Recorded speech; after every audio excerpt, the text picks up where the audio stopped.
This is a presentation about Flint Pond and the fact that it is not Lake Quinsigamond.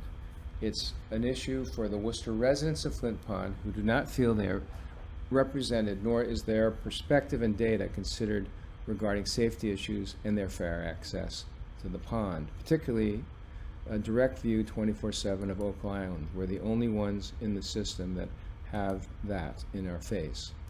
Flint Pond is not Lake Quinsigamond. The capacity is saturated. Fair access to all is compromised. Public safety is in jeopardy. It should be the mandate of responsible citizens and governing bodies to protect its citizens.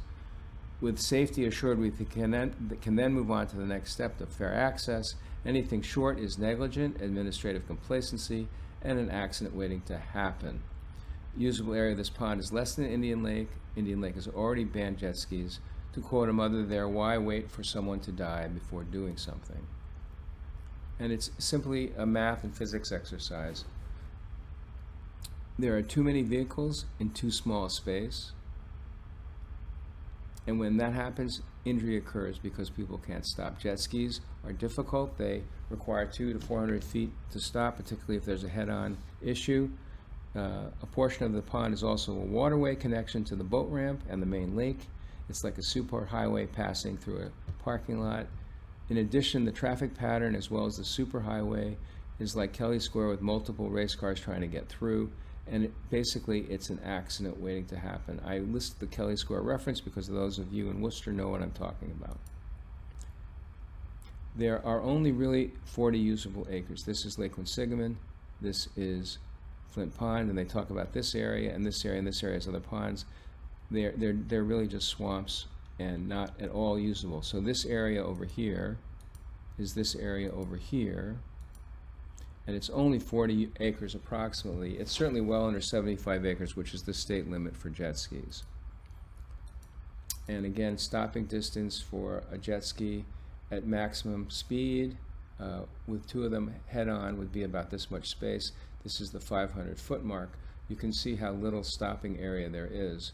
And then if you factor in everybody else running around here, it's become dangerous. It's an accident waiting to happen. Again, this is Flint Pond, our home. We're blowing it up. It's this pond.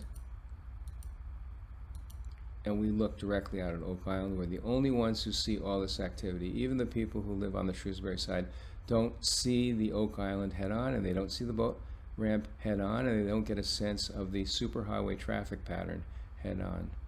We're the only ones who have that, and we have not been heard. And someone's going to die. The jet skis exacerbate the problem. The police boats say they cannot get through in this area. However, they could come through the boat ramp, so that I don't know why they don't do that.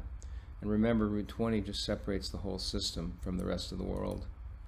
Really, those other areas look just like this. They're not usable at all. So, if we look at the area, this is Pineland Street neighborhood. They've been complaining about noise. The Point Rock condos are there. The swimming beach is there. Here's an example of a jet ski in the middle, and if you give them a relative 300-foot barrier to be a little bit safe amongst each other, there's not much room. Then you put in a couple boats leaving from our docks here, going out to the main lake. And then you can factor in, say, 3 fishing boats leaving from the boat ramp over here, going out to the main lake or the swamp over here, and their trajectory might be something like this, although they might also go all around in here randomly. There's Oak Island, and then there's suddenly an onslaught of people from there, and they loiter there. They loiter right in the middle of the superhighway, and then there's even a rental business at times where a few jet skis are running around all day by dozens of people sharing them. And then, of course, there's parties, drinking, and fires. And as it says here, the cops just left, call everyone back. That's what happens. We see it all the time. We'll call, and then they disperse, and when the cops leave, they come back. So the noise on the island, on Oak Island, is prohibitive. It's really like an amphitheater effect. I'll try to demonstrate some of that. So here's Oak Island. Large groups of people gather. There have been 100 past midnight. They moor their skis here. That's illegal. There can be a dozen skis. They drink. they take turns riding at high speed. And this has not been solved by the Shrewsbury police, the Worcester police, or the environmental police for 30 years. Something has to be done. I think maybe the smartest thing is, maybe has been suggested, is clear it out and make it a nice park so they can't hide there and do naughty things. One of the other problems is they ride at night without lights. And then again, they blare their boom boxes and make fires. And the police have even warned of gang activity. And all this activity is illegal. So it needs to be controlled by Shrewsbury, which owns that land. This was the E. coli ban, no wake day, where no one was supposed to be swimming or making a wake. And here's what we saw. Here's the kids off a boat. Here's a jet skier. Luckily he didn't hit them. Here's Oak Island with many people gathering. Here's an example of how large a spray they make. They like to do tricks. And when they make a spray like that, they will basically hide all those bobbing heads and this boat. That spray would be about this big. Again, here's a couple more jet skis. They're all very close to these kids swimming in the water. And the other problem that happens in the traffic pattern is that people will take out their rafts. Here's 3 or 4, maybe 5 kids on a raft being pulled, and the jet ski luckily turned in time. But if you notice, there's times where the jet ski spray completely hides the kids there, and we've seen again an issue about the traffic pattern in Kelly Square. I'm going to demonstrate. First of all, there's a water ski slalom course that's built in and permanent here, that people would be going like this back and forth, and back and forth like this, and then back and like this. Then you have the people on the tubes. They go every which way, like I showed you. There's often 3 or 4, sometimes with 5 people on each tube.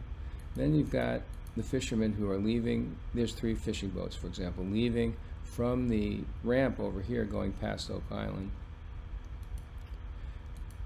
And then the problem is, once all this aggressive activity is ongoing in the lake, it's physically impossible for these people to navigate, and they basically leave and or just fear for their lives, and the swimmers have no chance at all. I'm going to play this now, and I'm going to mute myself so you can hear the activity, and then I'll highlight an after game mapping of what happened. Within 50 feet of these people who are swimming, and he's way off to the side, but again, they're all within 50 yards of the shore over there, turning about. Anybody coming on the shore would have trouble. You can see when they all start going, it can get hectic and be difficult to slow down. So here's this guy going around. There's this guy going way too fast, way past this other guy. They'll often race, and here they come turning around. And so, again, here they are. There's the people who's within 50 yards. They're all, and here he goes, way too fast. There's the other guy he almost hit. There's the people in the water. He's only 50 yards of them. They tend to congregate over here, and also I don't know if they're coming off the boat ramp. They're not allowed to anchor and picnic over there, but they will commonly get a group of them there and then change the riders from one to the next. So there'll be half a dozen people there, each sharing the jet ski, going, taking turns such that one jet ski can serve as, say, 6 people. Okay, so here's a replay. This is where I took my camera, and there's the kids in the boat. That's their boat. There's the kids. Here was a jet ski, and now these guys came along. There were a number of these I didn't show you, had passed back and forth around these kids. There were 4 jet skis coming up. One went that way. The other guy raced faster this way, and you can see the kids are in the path. They went by them. This guy got so confused he just twisted around, and the other guy came over this way. And then finally, this guy over here took off like a bat, took off like a nut job over this way. And again, when these guys spray like this, all of this mix you can't even see. And again, remember I showed you that a raft could be obscured. Finally, I will just play what is audio, and you'll hear, it'll be self-evident.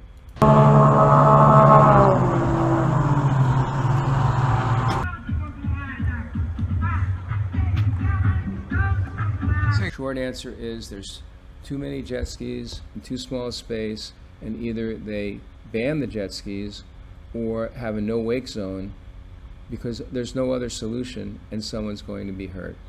Thank you.